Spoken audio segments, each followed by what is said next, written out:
Hello दोस्तों, कर एक कर शिव कर चर्चा कर का भजन। ये का है। दोस्तों, एक शिव चर्चा भजन सुने।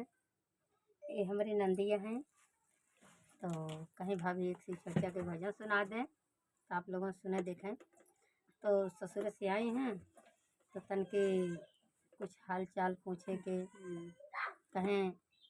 एक गुरबहना आई अपने ससुरे से, तो उनके सखी लोग पहले हाल चाल पूछे थे। कहिए दीदी ससुरे का रहू ना, तनी ससुरे का हाल चाल बतावा। तो कैसे बतावत है। कहीं अरे बहनी हमरे ससुरे का हाल जिन पूछा। कहीं का भा हाँ सुना।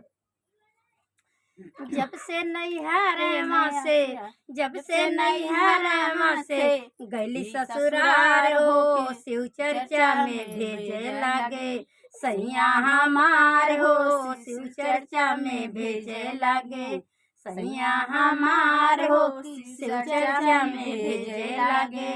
जब से नैहर माँ से, जब से नैहर माँ से गैली ससुरार हो, शिव चर्चा में भेजे लागे सैया हमार हो, शिव चर्चा में भेजे लागे। अपना तो पूजा करे भोले भंडारी के, अपना तो पूजा करे भोले भंडारी के।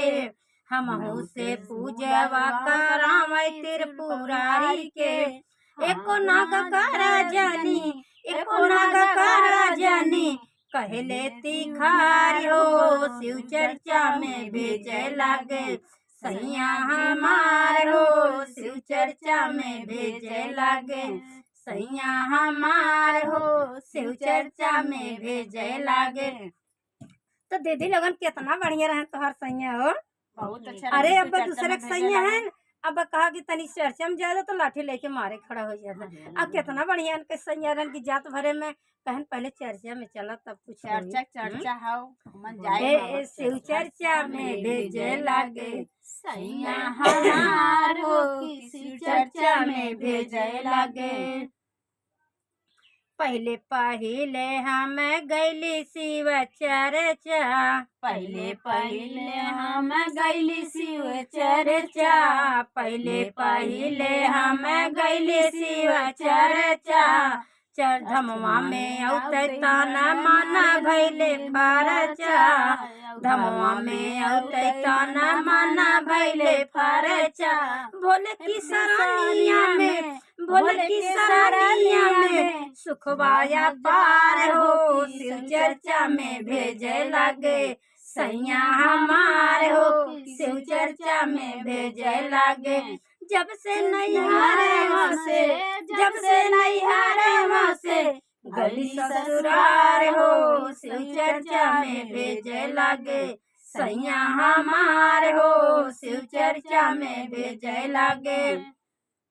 दया बरसावत बाटे हमरे भोले बाबा, जेके पे सिद्ध बाटन काशी और काबा। दया बरसावत बाटन हमरे भोले बाबा, जेके पे सिद्ध बाटन काशी और काबा। नमोमयनीक बाटे, नमोमयनीक बाटे तोर करतार हो, शिव चर्चा में भेजे लागे सैया हमार हो, शिव चर्चा में भेजे लागे सैया हमार हो, कि शिव चर्चा में भेजे लागे।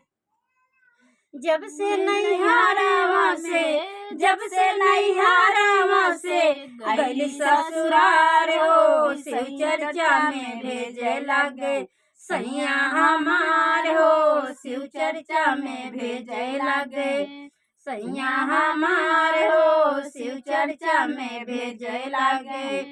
भैया हो हरिंदर दीन सूत्र बतावे, दया चर्चा नमः शिवाय नाम। नीलम दीदी कहत बानी, नीलम दीदी कहत बानी होई उपकार हो, शिव चर्चा में भेजे लागे सैया हमार हो, शिव चर्चा में भेजे लागे सैया हमार हो, शिव चर्चा में भेजे लागे। जब से नैहरवा से, जब से नैहरवा से गईली ससुरार हो, शिव चर्चा में भेजे लागे सैया हमार हो, शिव चर्चा में भेजे लागे। धन्यवाद दोस्तों। हमारी शिव गुरु की भजन आप लोग के अच्छा लगा हो तो कमेंट शेयर जरूर प्यारा करिएगा। कमेंट कीजिएगा दोस्तों।